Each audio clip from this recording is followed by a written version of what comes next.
Well, this is what's left of Ida that just drowned New York City and New England. Um, Not very nasty here, but quite windy and basically very rainy. It's a bit of a gap at the moment, which is why I just nipped outside. But basically, it's very windy. Anyway, I'm going to do a video on lamps. So let's get at it. Over there. Anyway, I'm going to try and throw some lamps. So let's get you set up. There you go. I do a lot of lamps, and there is the issue of safety with lamps if you're going to be wiring lamps up. So I talked to an electrician and got him to show me how to do it, and that's what I tell everybody to do if they're going to make lamps. There's my mask COVID time.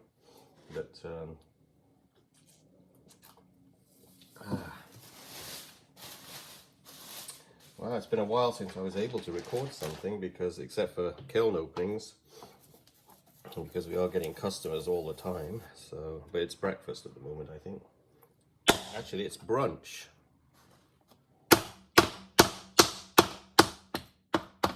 So I had a 25-pound block of clay and I cut it into 8 lumps. And they're all almost the same, but not really identical. And I'm just going to throw cylinders and close up the top. So I should introduce myself if you're new on this. I'm Vaughan Smith at Westcote Bell Pottery. And the website is westcotebellpottery.ca, and we're in La Have, Nova Scotia. All the information for the website is at the end of the video, and my email and telephone number if you need to ask a question. So that's what I'm doing, just to center the clay, elbow against the wall, makes it a bit easier. And if you're a beginner, it's always a good thing to do this. Just squish the clay up into a cone. You can get away with it. You might be able to do that twice before it goes off center a little bit. And then squash it back down.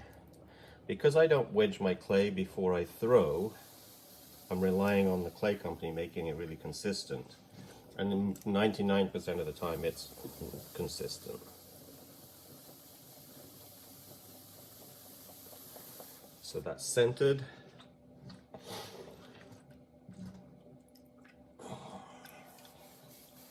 Push down, but as long as you've got water in there, you can keep pushing. It's drying out now, so let go slowly. Put some water in there. Get some water on your hand too. Push down again, and unlike most pots, you're going to go right through to the bat. I can feel the bat now, so I'm pushing my fingertips right down on the bat to go right through.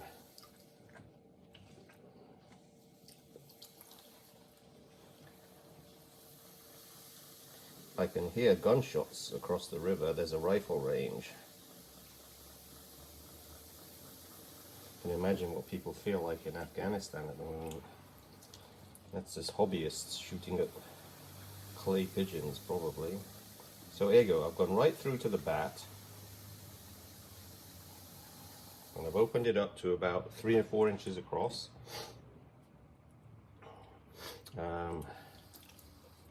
And now move to the other side, and first time, it's very wet here, I just grab my fingers and push up from the outside and resist a tiny bit with the full length of my middle finger and go to the top as fast as I can before it dries out.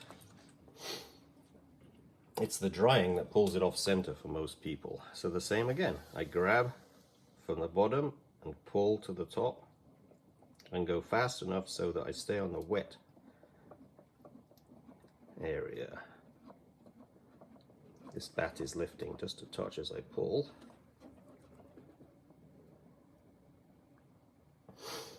I know that if it irritates you, put a coil of clay around your bat when you're throwing, and then it won't do that movement thing. So once again, it's all wet now.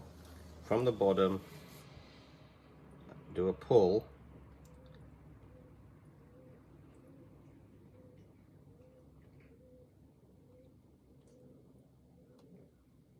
I'm leaving a little thickness at the top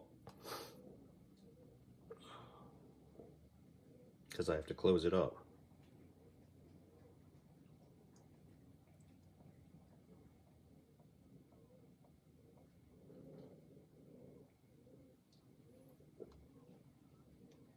we go. Still nobody in the gallery. In the middle of a throwing thing like this, I always have to stop halfway through a pot and hope it's still there when I come back 10-15 minutes later from the customer and it hasn't slunked to the floor.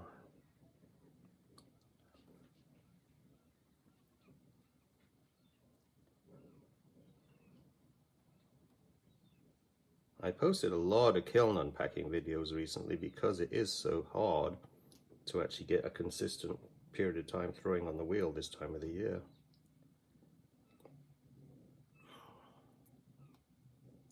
And after finishing, we close about 5:36 in the evening, and that's when we close the gallery. It's just not enough energy left to actually throw on the wheel again, so we go for a walk on the beach. There you go. So I've done about 4 pulls now. I'm going to dribble water all the way down again. And this time I'm going to push out a little bit to make it a touch wider. I'm just using my fingertips on the inside and the outside.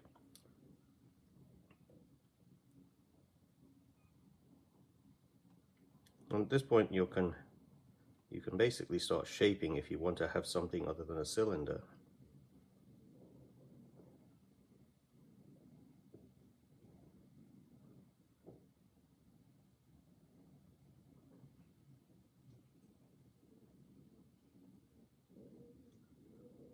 So I've thinned it now to a point where I feel like it's not going to want to go any further. So I'm going to stop about there. Grab all the water out. Yeah, it was good timing because there's nobody coming in the showroom. But like I said, 10:30 in the morning, everybody goes for brunch at the bakery. And those people, the sun is starting to poke through. It was very foggy when I started this video, and now I can see blue sky up above. So I'm dragging the water all the way up from the bottom on the inside wall, so it's evenly wet.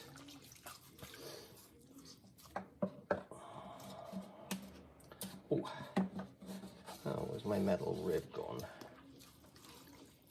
Oh, there it is. Let's make these clay colored. Oh, that's right, they're covered in clay. You think this bright silver thing and it's easy to see, but no, it's covered in clay. Okay, so what I'm going to do is just drag the water now off the outside and belly it just a touch.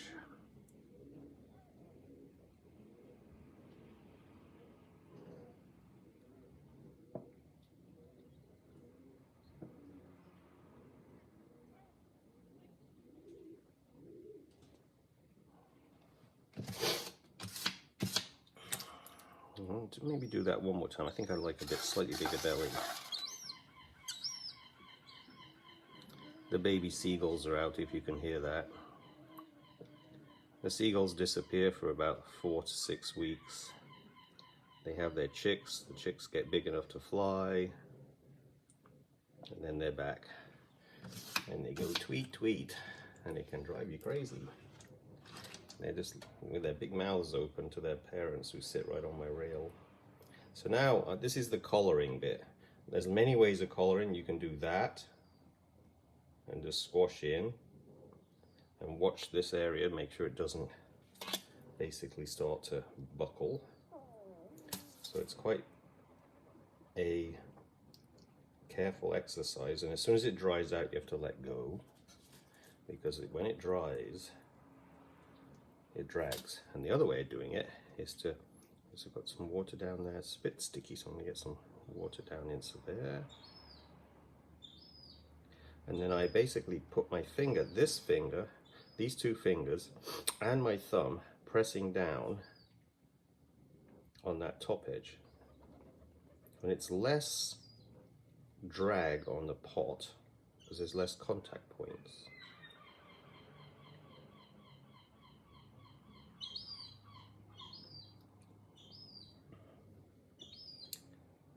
So now I'm going to take it up a little bit by doing a mini pull right here, but my first finger of my left hand is pressing down hard.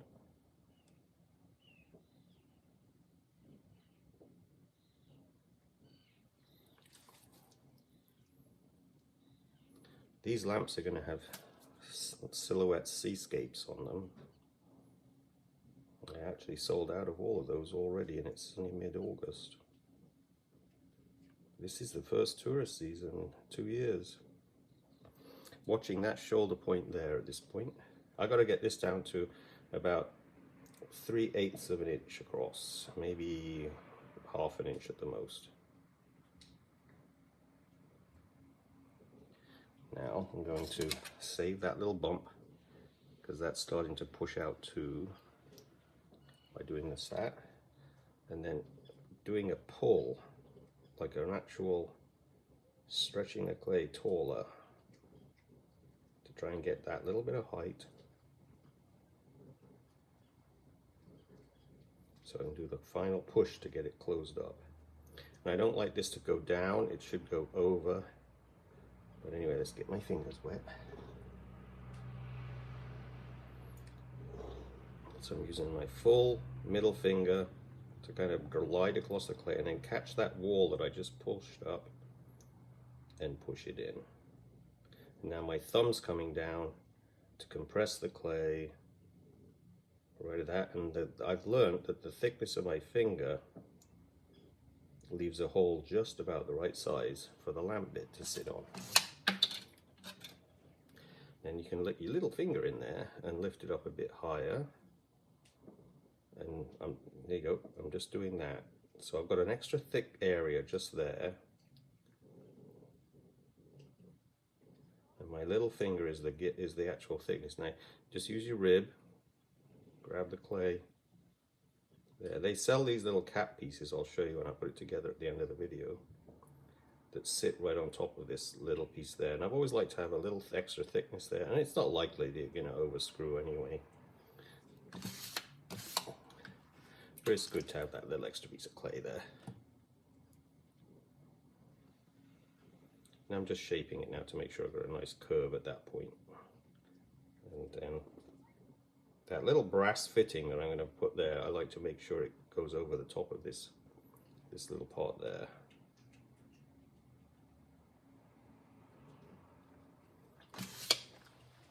And that's it. Now, you know, you can do a variety of things. If you weren't going to stencil your piece, you can play around with this and actually texture it, do some throwing rings on it, whatever you want to do.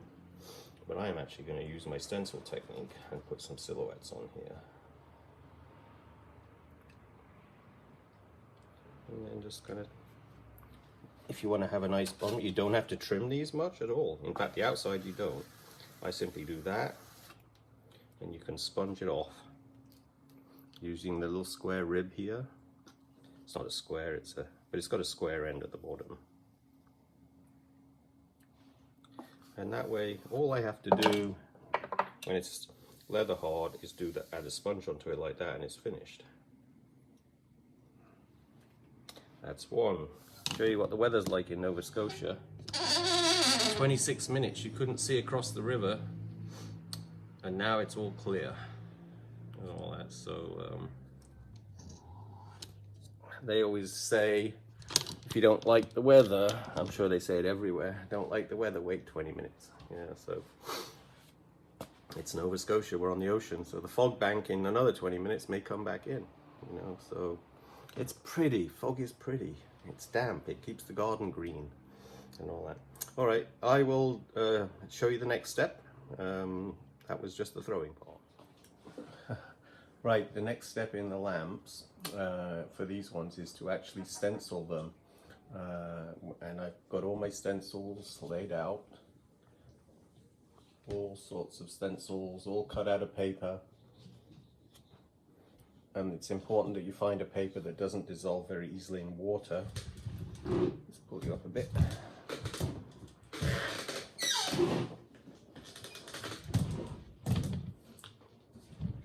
There you go, I think you can get a good view there.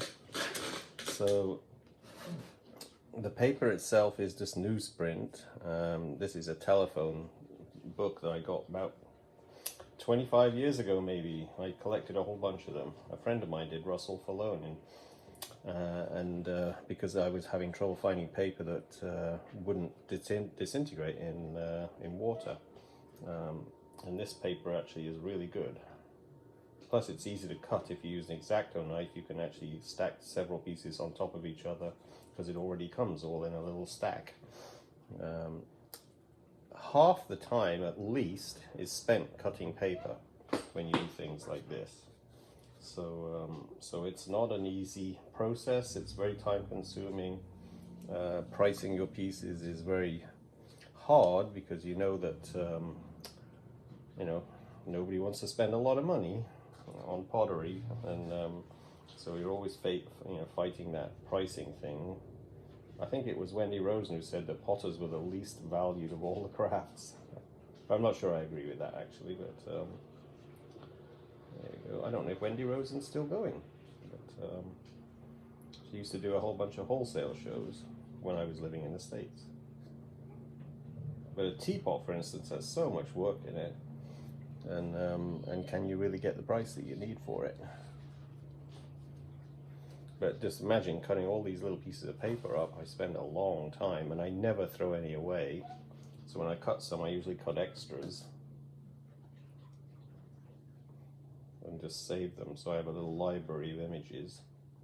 If somebody orders something and I have to cut a stencil, I'll just cut extras, and then I know I've got it. And I have a nice little system where I can find them quickly.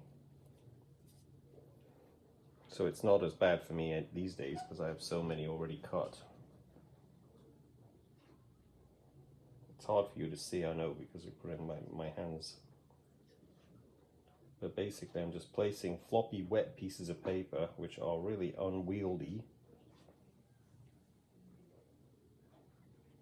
and they tear easily. So you've got to be gentle.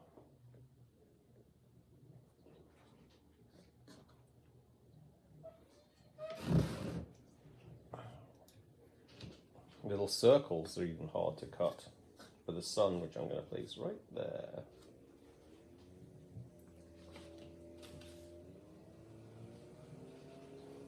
You can cut simple stencils with scissors, obviously, but some of these ones aren't too hard. It's just a seagull. The ships are very hard to actually cut. Sometimes I cut 2 or 3 times to get one shape because I rip it just at the last minute.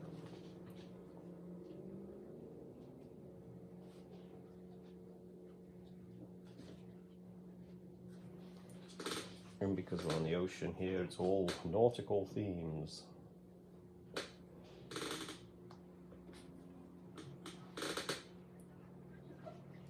These are little whales, so we've got a pod of whales going around the bottom here.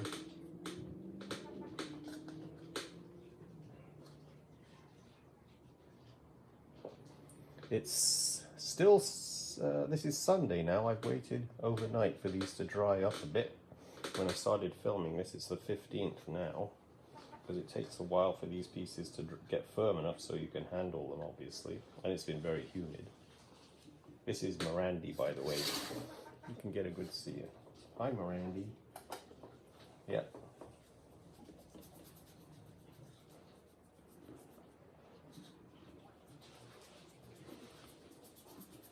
And then you've got to push them in, because they're obviously going to dry and lift off the surface. So what I try and do is brush across the clay into the stencil without moving the stencil, and make sure they're sealed with no air bubbles underneath, and that takes a while too.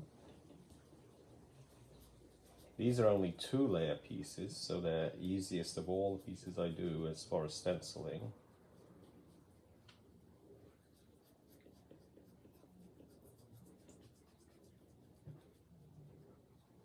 You need just a little lubrication with a very soft but firm brush.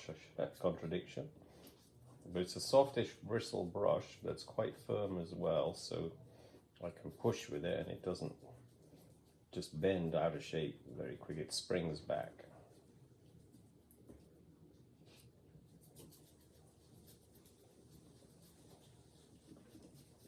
So if there's any bubble, any wrinkle or anything, the slip that I'm going to apply to these will just basically bleed right underneath, and that's extra work to carve it all out. And these are time consuming enough. I know there's a lot of fancy cutting machines out there these days, so you might be able to figure out how to cut with something called cry cut I've seen on videos. It might do it. And I've even heard about laser printer type things. But anyway, there you go. So I'm going to put blue slip on these and then take the stencils off, and that'll be it. I'll show you as I do the stencil removing, but literally you could, for putting slip on these, you can put this into a bucket, like a little washing bowl, just the way it is on a little wheel, and simply pour slip. All as you're rotating it, you could be pouring the slip all the way down, and then just tip it sideways and get the slip off the actual bat. If you've got a bucket of slip, you can tip them upside down and just force them into the bucket of slip and then lift them out. That's another way of doing it. If you have an airbrush system, you can spray it, and that is a little bit more involved. That's the hardest of all, because you really have to build a spray booth or buy one, whatever. I mean, that's difficult. Or you can brush slip on. If you're very careful, you can actually brush these. I hold it by the bottom and just use thick slip and just rotate and pull it all the way down. But usually I have to do that 2 to 3 times to get rid of the brush strokes. But dipping them is the quickest and simplest way to do it. But you need a big bucket of slip to do it. And if you haven't got that, pouring it as it's rotated around, that's another good way of doing it. But you have to make sure you get a retainer for the slip, so you don't waste a lot of slip and all that, because slip's expensive once you add the pigments to it. All right, that's that step. Okay, I'm going to pour the slip to cover this piece, and that's the simplest thing. So what I've done to make this as mess less as possible, no mess, is I've got a big one of my pottery bowls. It was on the pinhole in the other video. I always relegated to a bowl. Anyway, and I've got a wheel underneath it, and I'm just going to rotate it as I pour, and it's just wide enough so it shouldn't basically spill onto the table, let's hope. And I don't want it to go inside the piece either.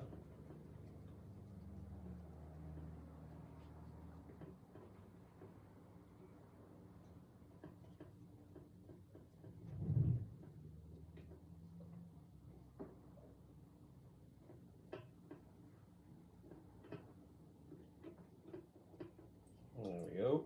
So I've gone all the way around. And now I want the slip. I shouldn't have a squeegee. Oh, I know what I've got.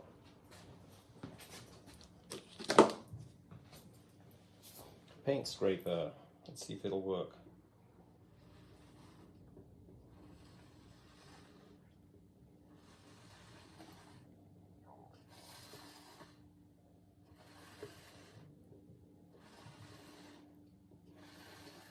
There we go. And then you always need a sponge. Some dripped on this side as I was doing it, but not much. I didn't waste much slip at all there. And of course the stuff in the bowl can just be making sure I don't touch the piece again, so I have to do it all over again.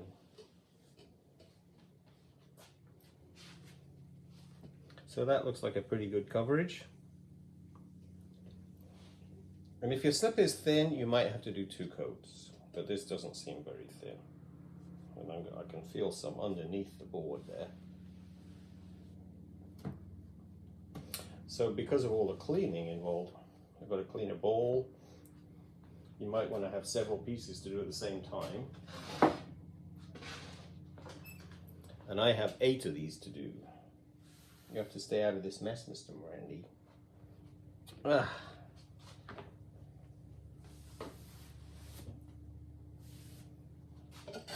See what we have. Yeah, there's the slip underneath. Sponge the bowl. This has cobalt in it, this slip, so you've got to be a little careful with it. But basically, there's not much.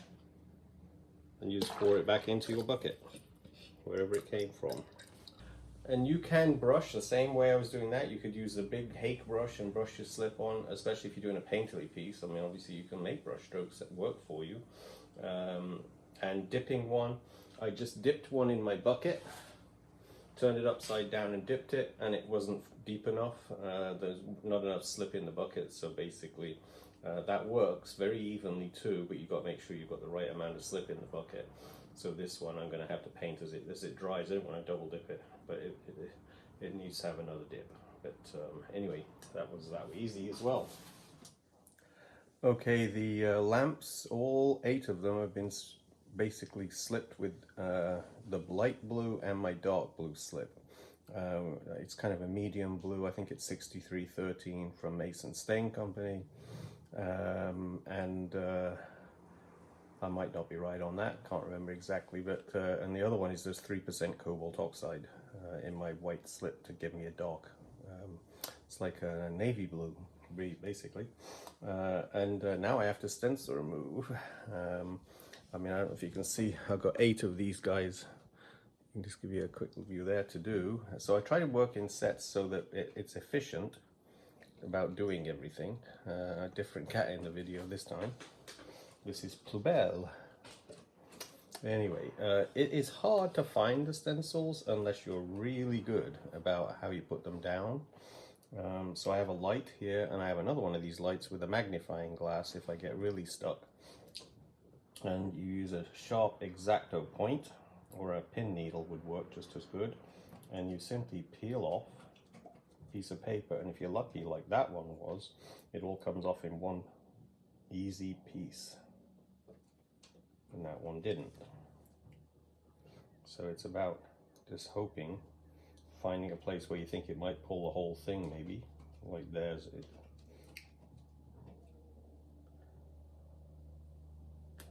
It's hard to get them off in one piece. Especially a bird that's got like 4 points of a compass on it there. 2 wings, base and tail. So like everything, I mean, nothing is easy. Cutting the stencils takes a long time. Throwing the pot is the quickest part of the process.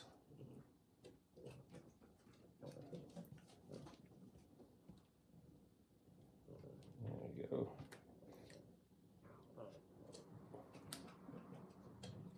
And you've got to not hit the wrong place, because if you do, it looks like there's a bullet hole in your pot.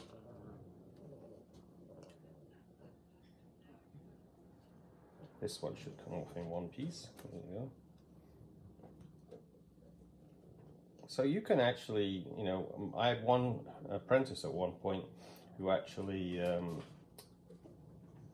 started to use this technique and make quilts out of clay. So they were pretty intense. I mean, he would have, you know, 80 stencils or more in one piece. But they were quilts. It would be a plate that just looked like a quilt with paper. I mean, I think there was it? I can't remember, Vasarely, who did stained glass, I think, and painting in France. And those were pretty incredible pieces, but the quilt idea was just as intense.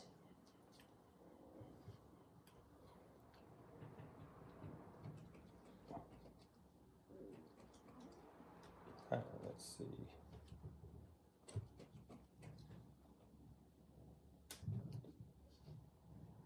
Now I do count my stencils, and I also do a set pattern that's in my head. It's not written down anywhere, but whenever I'm making things, I tend to do it so that I can actually see if I've got one missing. Because if you have one missing, it literally is like an air bubble under the clay after the paper burns out.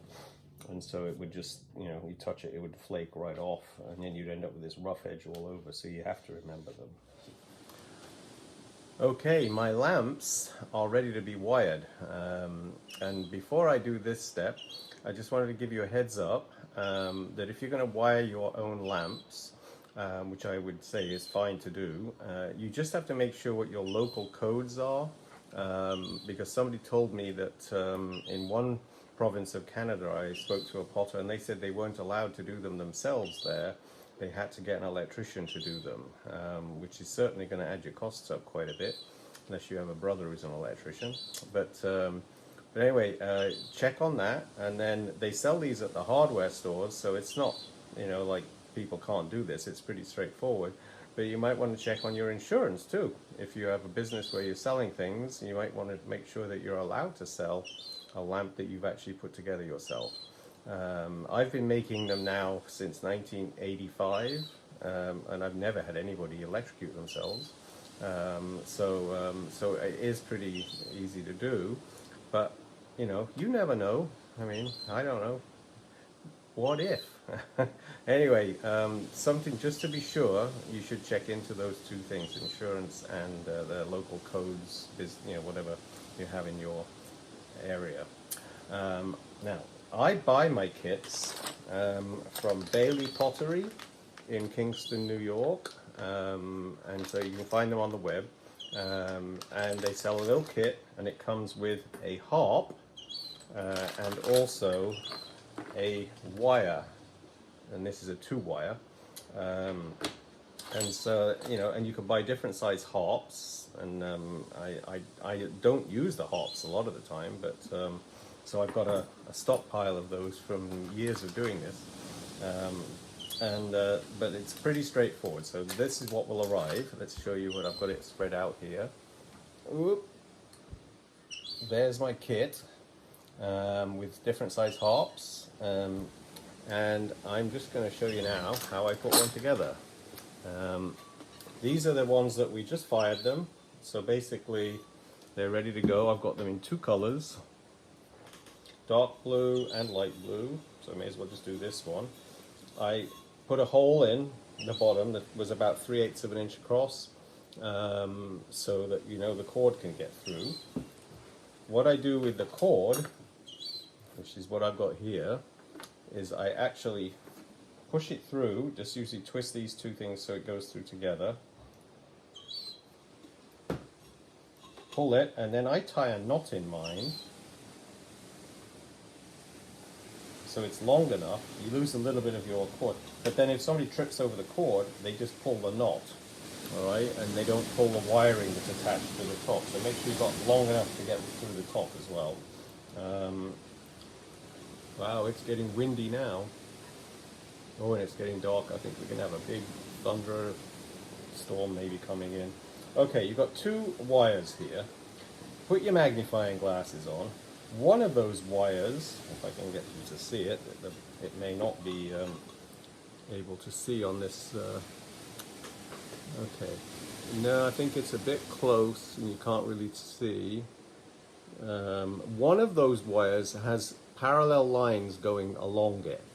So basically one is smooth, this one is smooth. I wish they would change the colors of these, but they don't. One is textured and one is smooth. The textured one, the electrician I spoke to said always goes to the silver screw. All right, so that's important to note. Textured wire, silver screw.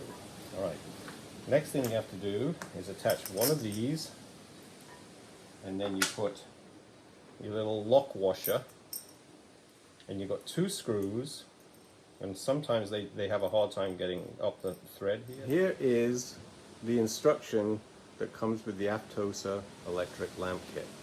So this always comes with it, so you could screenshot this and, you know, and capture it. Here's a little hint. When you have, these are hard to thread the nuts on sometimes. I bought myself one of these, and you have to be careful you don't sand your fingers, but just the end of the actual threaded nipple, they call that, I think that's called a threaded nipple. You just kind of knock off any rust or anything that's built up. They actually paint these or something. I think that might be the cause. But this thing was just a few bucks at the hardware store, and it makes it so much easier. Because then, once you've done that, these things just thread on easily. So that's a good hint to actually make your job a lot easier. Okay, so we've got the setup: 2 nuts, a little lock washer, the little cap that protects the whole thing so it doesn't pull through, goes inside the lamp. There's a little twisty bit there so the wires stay together. You pull up, the cord should be pushed through quite a bit so that you can actually grab that easily enough. Then you've got your little cap that goes on the top.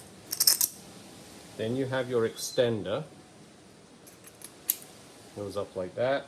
Then you've got your harp, if you want to use one of those. You don't have to. And there's another lock nut here. It's not a nut, it's a lock washer.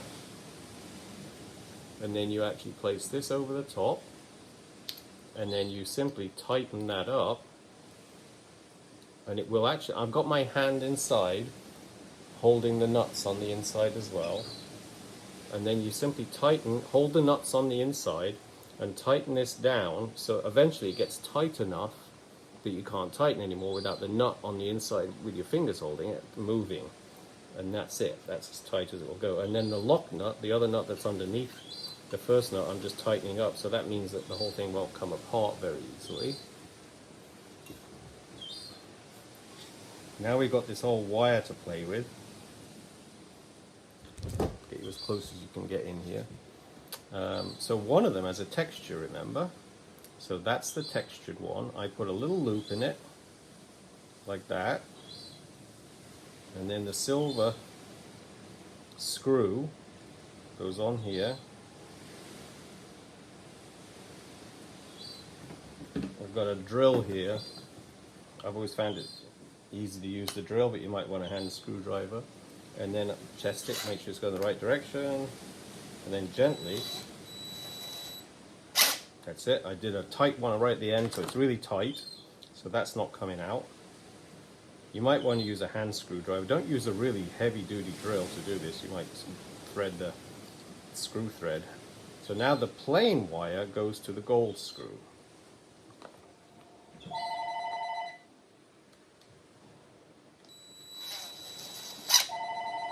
Okay, and that's tight. And you've got to make sure that's really nice and tight.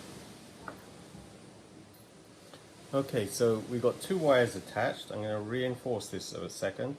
This is the textured wire with the parallel lines that are very hard to see, going to the silver screw, and this is the sort of plain, smooth wire going to the gold screw. And I used a bit to tighten it really well. Okay, the phone keeps ringing, so I keep having to pause. But anyway, we've got the wire, texture wire to silver, smooth wire to gold, and then you push it down into the top. Pull that there so you can see it a bit better. So we've got this wire, sink them down in there. There's a cardboard base to these, so those wires can't actually touch the metal.